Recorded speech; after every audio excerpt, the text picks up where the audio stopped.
Supreme court ने उत्तर प्रदेश के धर्मांतरण विरोधी कानून पर कड़ी टिप्पणी करते हुए सरकार को सख्त संदेश दिया है। अदालत ने कहा कि ये कानून धर्म बदलने की इच्छा रखने वाले व्यक्ति पर बहुत भारी बोझ डालता है और राज्य का दखल व्यक्तिगत आस्था जैसे बेहद निजी मामलों में अनावश्यक रूप से बढ़ा देता है।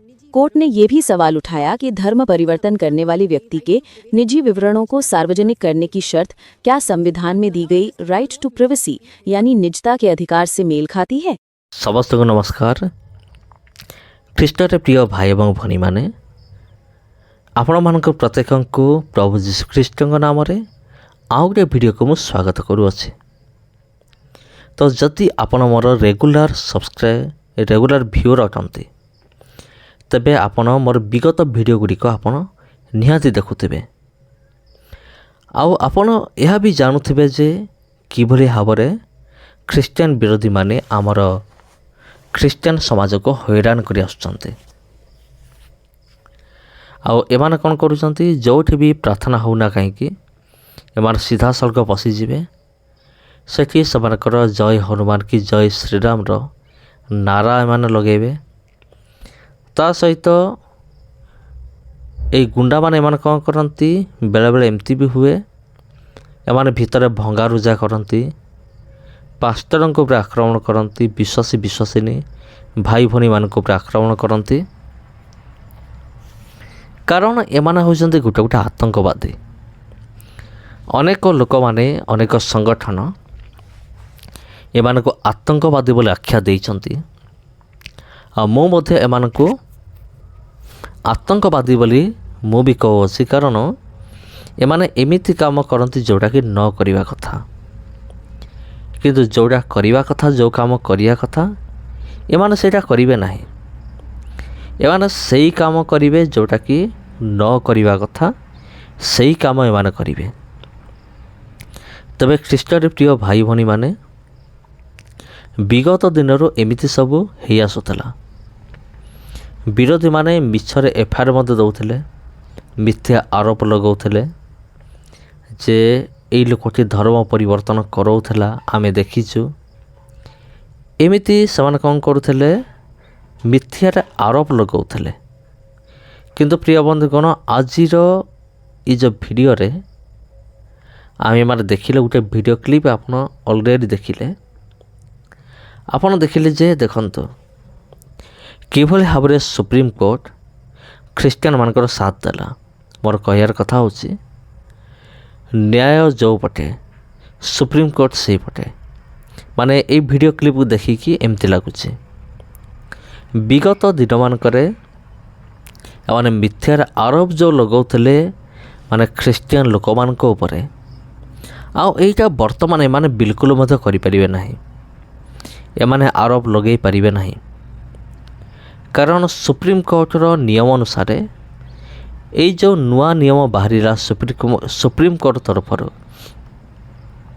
यही नियम अनुसार कौन सी भी थर्ड पार्टी आदमी बा थर्ड पार्टी लोक से ख्रीस्टियन लोक मान विरुद्ध रे केस करि परिबो नाही।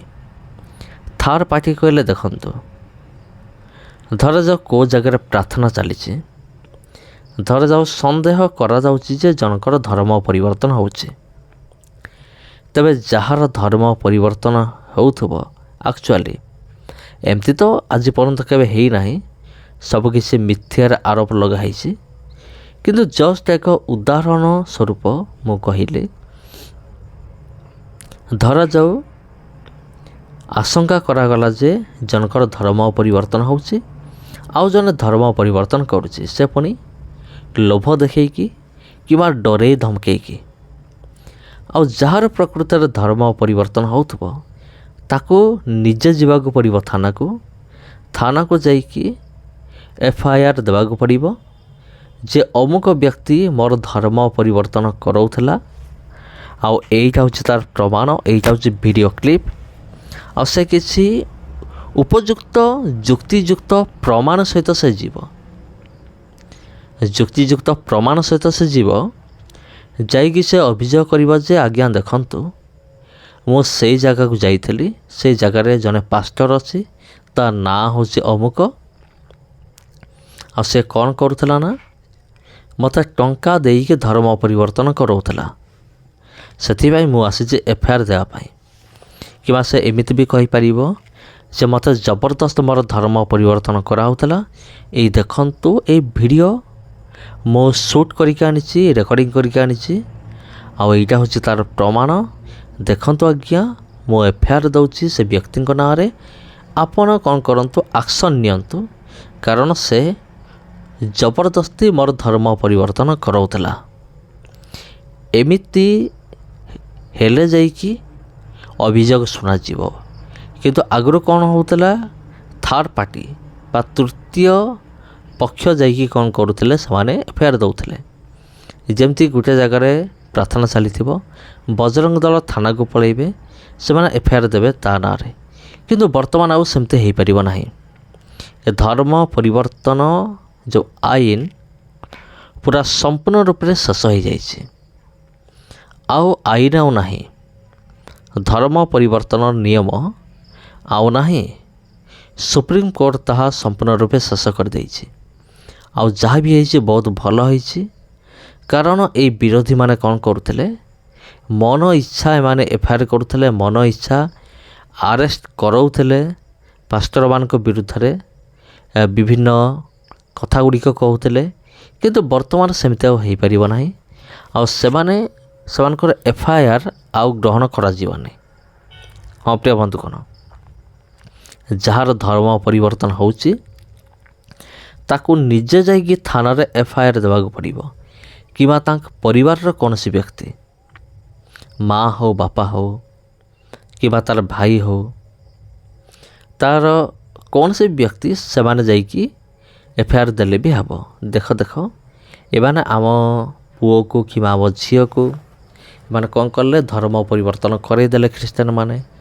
କିମ୍ବା ପୁଅ ଯାଇକି ଏଫଆଇଆର୍ ଦେବ, ମୋ ବାପାକୁ ନେଇଗଲେ ଖ୍ରୀଷ୍ଟିଆନ କରାଇଦେଲେ, ଆଉ ଏଇଟା ହେଉଛି ତା'ର ପ୍ରମାଣ, ମୁଁ ନେଇକି ଆସିଛି। ଆଉ ଏମିତି ସେମିତି ନୁହେଁ, ମାନେ ପ୍ରମାଣ ସହିତ କ'ଣ କରିବାକୁ ପଡ଼ିବ, ଏଫଆଇଆର୍ ଦେବାକୁ ପଡ଼ିବ।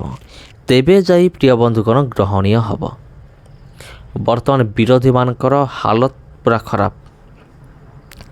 କାରଣ ସେମାନେ ଯେଉଁ ବିଗତ ଦିନରେ ଷଡ଼ଯନ୍ତ୍ର କରୁଥିଲେ ବାଳକଙ୍କ ବିରୁଦ୍ଧରେ, ବିଶ୍ୱାସୀମାନଙ୍କ ବିରୁଦ୍ଧରେ, ସେ ଷଡ଼ଯନ୍ତ୍ର ଆଉ କାମ କରିବ ନାହିଁ। ସେ ଷଡ଼ଯନ୍ତ୍ର ଆଉ କାମ କରିବ ନାହିଁ। ସମସ୍ତ ନମସ୍କାର ପ୍ରିୟ ବନ୍ଧୁଗଣ। ଭିଡ଼ିଓ କେମିତି ଲାଗିଲା କମେଣ୍ଟ କରନ୍ତୁ। ଆଉ ଯଦି ଆପଣ ଚ୍ୟାନେଲକୁ ପ୍ରଥମ ଥର ପାଇଁ ଆସିଛନ୍ତି, ଚ୍ୟାନେଲକୁ ସବସ୍କ୍ରାଇବ୍ କରି ରଖନ୍ତୁ। ପୁଣି ଭେଟ ହେବ ଆପଣଙ୍କ ସହିତ ଆଉ ଗୋଟେ ଭିଡ଼ିଓରେ। ଭିଡ଼ିଓକୁ ସେୟାର କରନ୍ତୁ। ଧନ୍ୟବାଦ।